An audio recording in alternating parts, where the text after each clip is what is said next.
Hello guys, welcome to the ideas. मेरा नाम रोहित है और आज की वीडियो में हम क्या पढ़ने वाले हैं, ऊपर पढ़ो, यूनिफॉर्म सर्कुलर मोशन। तो यूनिफॉर्म सर्कुलर मोशन के बारे में हम पढ़ने वाले हैं। अच्छा, सिलेबस में आपके लिखा हुआ है कि इसके बारे में हमें एलिमेंट्री बताना है। एलिमेंट्री मतलब बिल्कुल बेसिक, ज़्यादा डिटेल में नहीं जाना। आप जब बड़ी क्लास में जाओगे तो हम सर्कुलर मोशन को बहुत डिटेल में पढ़ेंगे, लेकिन आप अभी 9th स्टैंडर्ड के बच्चों, तो एलिमेंट्री हमें ज़्यादा नहीं है, छोटा सा टॉपिक होने वाला है यूनिफॉर्म सर्कुलर मोशन का। बस बेसिक आपको इन्फॉर्मेशन देनी है, क्वेश्चन पूछ सकते हैं इसलिए। तो हम आते हैं यूनिफॉर्म सर्कुलर मोशन पे। तो सबसे पहले मुझे ये बताओ, गौर से सुनते जाओ, मैं पढ़ा रहा हूँ तुम्हें। सर्कुलर मोशन पे हम आएंगे, लेकिन मुझे पहले बताओ वेलोसिटी का फॉर्मूला क्या होता है। वेलोसिटी का फॉर्मूला क्या होता है? डिस्प्लेसमेंट अपॉन टाइम, या तो ये बोलते हैं, तो एकदम करेक्ट बोलना है तो change in displacement upon time, और चेंज इन डिस्प्लेसमेंट, ये एस यानी डिस्प्लेसमेंट और ये चेंज का साइन अपॉन टाइम, या चेंज इन टाइम भी बोल सकते हो। ठीक है, तो ये आपका वेलोसिटी का फॉर्मूला बोल सकते हो आप, या फिर कॉन्सेप्ट बोल सकते हो। ठीक है, और आपको डिस्प्लेसमेंट पता है क्या होती है? डिस्प्लेसमेंट क्या होता है मैंने आपको एक्सप्लेन किया है प्रीवियस वीडियोस में।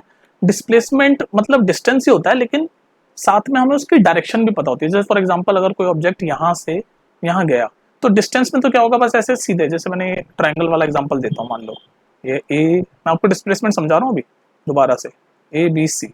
अगर मान लो ये सी पॉइंट है, कोई बंदा यहाँ सी से चला और उसको ए पे पहुंचना है, तो एक तरीका तो ये जो मैं ऑरेंज कलर से बताने वाला हूँ, कि सी से बी पे गया, फिर बी से ए पे गया, तो ये क्या होगा, ये टोटल डिस्टेंस हो जाएगा आपका। और डिस्प्लेसमेंट में क्या होता है, शॉर्टेस्ट डिस्टेंस होता है, तो सी से ए चला जाएगा तो ये भी ए से पहुंच गया, तो ये डिस्प्लेसमेंट होगा। और इसमें डायरेक्शन मैटर करती है, क्योंकि शॉर्टेस्ट डिस्टेंस है, सी से ए किस डायरेक्शन में गया है वो मैटर करती है। तो डिस्प्लेसमेंट में जो डायरेक्शन है डिस्टेंस की, मतलब किस डायरेक्शन में ऑब्जेक्ट मूव हो रहा है, वो मैटर करती है। ठीक है, डिस्प्लेसमेंट और डिस्टेंस में ये फर्क है। डिस्टेंस मतलब जो टोटल डिस्टेंस जितना भी कवर किया है वो डिस्टेंस हो जाएगा, लेकिन डिस्प्लेसमेंट में क्या होगा, किस डायरेक्शन में डिस्टेंस कवर किया है वो इंपॉर्टेंट है, डायरेक्शन इंपॉर्टेंट होती है। ठीक है, तो जैसे कि वेलोसिटी डिस्प्लेसमेंट अपॉन टाइम है, तो और डिस्प्लेसमेंट में डायरेक्शन इंपॉर्टेंट होती है, तो हम ये कह सकते हैं यहीं से कि वेलोसिटी मतलब चेंज इन ऑब्जेक्ट, मतलब कोई भी ऑब्जेक्ट है उसमें मोशन हो रही है, चेंज इन ऑब्जेक्ट।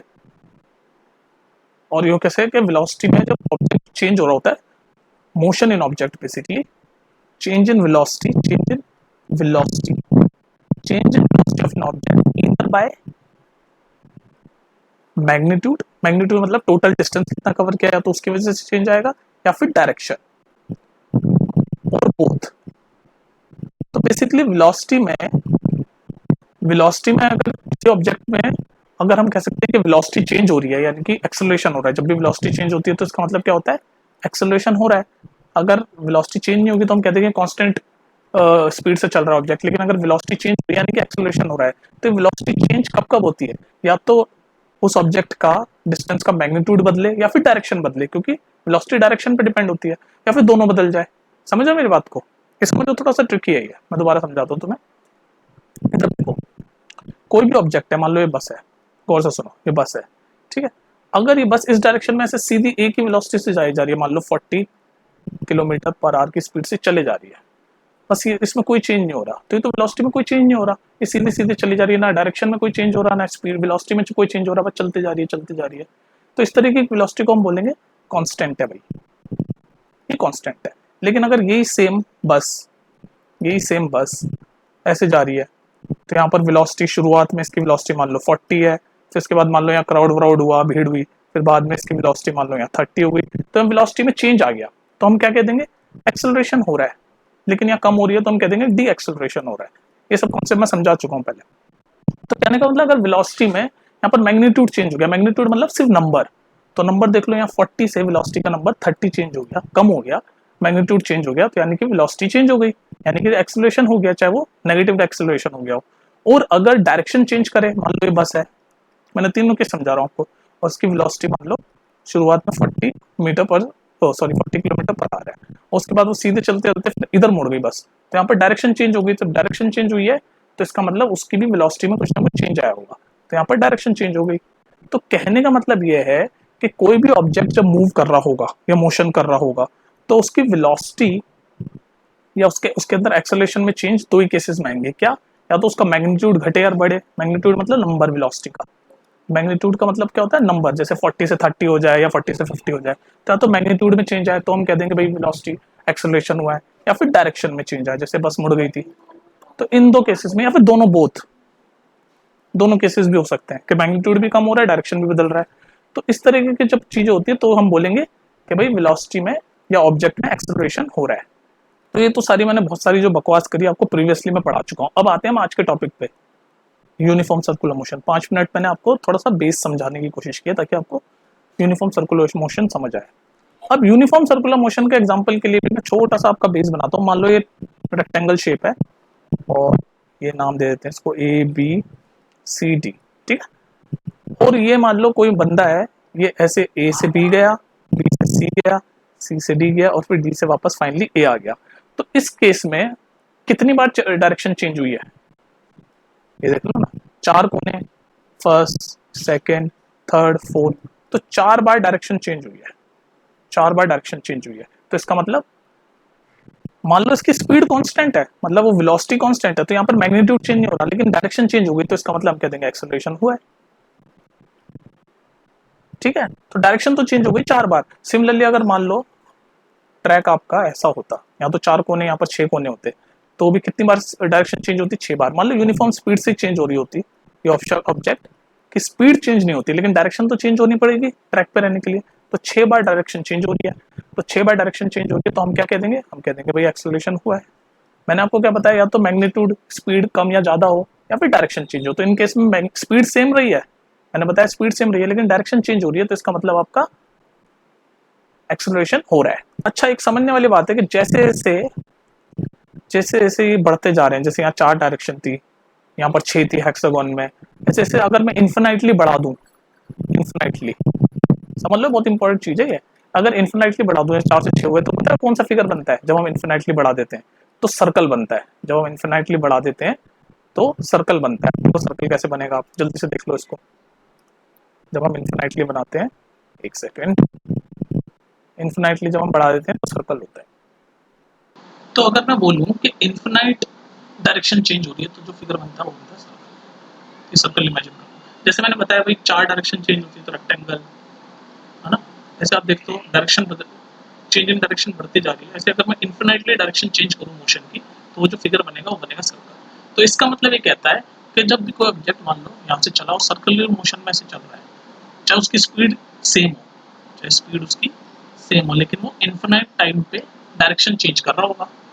यहाँ 4 कोने थे तो 4 बार डायरेक्शन चेंज करी, चाहे यूनिफॉर्म स्पीड ही रही हो, मतलब स्पीड यूनिफॉर्म रही, मतलब मैग्नीट्यूड यानी कि स्पीड का जो नंबर है वो चाहे कांस्टेंट रहा, लेकिन डायरेक्शन चेंज करके इससे वेलोसिटी चेंज हो गई, वेलोसिटी चेंज हो गई यानी एक्सेलरेशन हो गया। सिमिलरली यहाँ पर 6 बार चेंजेस की डायरेक्शन, चाहे स्पीड सेम थी लेकिन डायरेक्शन चेंज हो गई, डायरेक्शन चेंज हुई तो वेलोसिटी चेंज हुई, वेलोसिटी चेंज हुई तो एक्सेलरेशन हुआ, क्योंकि एक्सेलरेशन होता है change in velocity upon time. समझ रहे हो ना ये बात, ये सब कनेक्ट करो। तो इसी तरह से जो सर्कल शेप होती है, अगर सर्कुलर शेप में कोई ऑब्जेक्ट मान लो यहाँ से ऐसे चलता जाता है सर्कुलर शेप में, तो सर्कल में इन्फिनाइट बार उसको डायरेक्शन चेंज करनी पड़ेगी, इन्फिनाइट टाइम्स। समझ रहे हो मेरी बात, इन्फिनाइट टाइम्स उसको डायरेक्शन चेंज करनी पड़ेगी। और जब इन्फिनाइट टाइम्स उसको डायरेक्शन चेंज करनी पड़ेगी, तो जब इन्फिनाइट टाइम्स उसको डायरेक्शन चेंज करनी पड़ेगी, तो इसका मतलब उसके अंदर वेलोसिटी में चेंज आएगा, वेलोसिटी में चेंज आएगा तो एक्सेलरेशन होगा। तो बस यूनिफॉर्म सर्कुलर मोशन यही कहता है आपका। तो अगर हम यूनिफॉर्म सर्कुलर मोशन की एक तरह से डेफिनेशन देखें तो क्या है, if an object moves in a circular path with uniform speed, ध्यान रखना स्पीड उसकी यूनिफॉर्म है, then its motion is called uniform circular motion. वही मैंने जो अभी आपको समझाया कि मान लो ये कोई सर्कल है, सर्कल है और ये ऑब्जेक्ट सर्कुलर मोशन में से चल रहा है, तो चाहे उसकी स्पीड यूनिफॉर्म है, मान लो स्पीड उसकी या वेलोसिटी उसकी सेम ही है 40 मीटर पर सेकंड, स्पीड उसकी सेम है, लेकिन फिर भी उसके अंदर कंटिन्यूसली डायरेक्शन चेंज होते हैं, क्योंकि सर्कल मतलब सर्कुलर मोशन में चलना मतलब बहुत सारी डायरेक्शन चेंज करना। मैंने उसका एग्जांपल समझाया, चार एजेस थे तो 4 बार डायरेक्शन चेंज करी, 6 एजेस हुए तो 6 बार डायरेक्शन चेंज करी, ऐसे इन्फिनाइट अगर एजेस होंगे तो वो जो शेप बनती है उसको हम सर्कल बोलते हैं, यानी कि इसमें इन्फिनाइट बार डायरेक्शन चेंज होती है सर्कुलर शेप में चलते चारों तरफ चलते हैं। तो इस तरह एक मोशन को हम बोलते हैं uniform circular motion, that's it. जब एक ऑब्जेक्ट यूनिफॉर्म स्पीड से सर्कुलर मोशन में चलता है तो उसको हम बोलते हैं यूनिफॉर्म सर्कुलर मोशन। अब देख लो एक चीज सीख लो, एक और वो चीज क्या है, ये जो सर्कल है, सर्कल है, इसका वो क्या होता है, क्या बोलते हैं आपका सर्कमफ्रेंस, मैथ्स की चीज आ गई नहीं। सर्कमफ्रेंस मतलब ये वाला, ये डिस्टेंस, ये पूरा डिस्टेंस सर्कुलर पाथ का जिसमें मोशन हो रहा है ऑब्जेक्ट में, इसको कैसे बोलते हैं सर्कमफ्रेंस, इसको बोलते हैं 2πr। मतलब इसको जब सर्कल के अलावा और किसी शेप में इस चीज को हम बोलते हैं पेरीमीटर। मान लो मैं इसको बोलूँ ये पूरा पाथ क्या है, तो होता है सबकी लेंथ, ये चारों लाइनों की लेंथ। ऐसे सर्कल में उस चीज को सर्कमफ्रेंस बोलते हैं, उसका फॉर्मूला होता है 2πr। तो ये डिस्टेंस हो गया। अगर मैं वेलोसिटी यहाँ से निकालूँ, वेलोसिटी क्या होती है, डिस्प्लेसमेंट अपॉन टाइम। तो डिस्प्लेसमेंट क्या होगी, 2πr। डिस्प्लेसमेंट मतलब टोटल कितना डिस्टेंस है इस डायरेक्शन में से, जिसकी वैल्यू है 2πr, तो 2πr अपॉन टाइम। तो अगर सर्कुलर मोशन में आपको कोई बोले कि वेलोसिटी क्या होगी, तो उसका आंसर होगा 2πr/t। 2πr/t, ये याद रहेगा, 2πr/t। ठीक है, तो ये है पूरा खेल। अच्छा, कुछ एग्जांपल देख लो सर्कुलर मोशन के। जैसे मान लो कोई है, मान लो ये बच्चा है, ठीक है, बच्चा है कोई, और ये ऐसे इसने हाथ से ऐसे रस्सी बांध रखी है और उसके ऊपर मान लो कोई पत्थर है और इसको ऐसे सर्कुलर मोशन में वो घुमा रहा है, तो ये भी एक तरीके का सर्कुलर मोशन है। या फिर जो हमारे अर्थ और या मून जो स्पेस में घूम रहे हैं, वो भी सर्कुलर मोशन के एग्जाम्पल है। और बताओ, और देखो, तो कहने का मतलब ये है, और एग्जांपल देख सकते हैं। जैसे हमारी जो अर्थ होती है, अर्थ के चारों ओर ऐसे ऑर्बिट होते हैं ना हमारे, जो सैटेलाइट हम छोड़ते हैं, आपने सुना होगा न्यूज में, सैटेलाइट छोड़ी है अर्थ के चारों ओर घूमती है, वो ऐसा ऑर्बिट में तो घूमती है। तो ये जो ऑर्बिट है, मान लो ये अर्थ है, तो इसके चारों ओर ऐसे घूम रही होती है ना सैटेलाइट, ऐसे चक्कर लगाती है ऐसे ऐसे। ये मान लो सैटेलाइट है ऐसे, तो ये भी आपका एक तरीके का क्या है, सर्कुलर मोशन या फिर यूनिफॉर्म सर्कुलर मोशन। क्योंकि कोई भी चीज जब तक यूनिफॉर्म सर्कुलर मोशन में नहीं होगी, वो सर्कल में घूम ही नहीं सकती। अगर यूनिफॉर्म नहीं होगी उसकी स्पीड, तो सर्कल में घूम ही नहीं सकती, वो बाहर आ जाएगी, ऐसे टेंजेंशियल डायरेक्शन में बाहर आ जाएगी। तो इसलिए कोई भी चीज जो सर्कल में घूम रही है, तो उसकी स्पीड आपकी यूनिफॉर्म यानी कि कांस्टेंट स्पीड से घूमनी चाहिए। लेकिन फिर भी वेलोसिटी में चेंज आता है, क्योंकि डायरेक्शन की वजह से। क्योंकि सर्कल में अगर कोई ऑब्जेक्ट मूव करता है, इसका मतलब वो बहुत बार डायरेक्शन चेंज कर रहा है, और ये मैं एक्सप्लेन कर चुका हूँ। ठीक है, तो ये था यूनिफॉर्म सर्कुलर मोशन में, इतना कॉन्सेप्ट आपको आना चाहिए। और अगर आपको कोई यूनिफॉर्म सर्कुलर मोशन में आपसे पूछे स्पीड क्या है, तो उसका फॉर्मूला भी आपको पता होना चाहिए, 2πr/t, जिसमें r क्या है, वो जो सर्कल है उसका रेडियस। स्पीड या फिर डिस्प्लेसमेंट, कुछ भी बोल लो, कंफ्यूज मत होना। डिस्प्लेसमेंट मतलब ऐसी चीज जिसकी डायरेक्शन पता हो, स्पीड मतलब स्पीड, सॉरी स्पीड या फिर वेलोसिटी, क्या बोल रहा हूं मैं, स्पीड या फिर वेलोसिटी का फॉर्मूला क्या होगा यूनिफॉर्म सर्कुलर मोशन में, 2πr/t, और r क्या होता है, रेडियस। अब इसको हम जरा कंक्लूड कर लेते हैं, इस वीडियो को कंक्लूड। क्या क्या पढ़ा हमने आज, तो जो सबसे पहली चीज हमने ये पढ़ी कि भाई यूनिफॉर्म सर्कुलर मोशन जो होता है,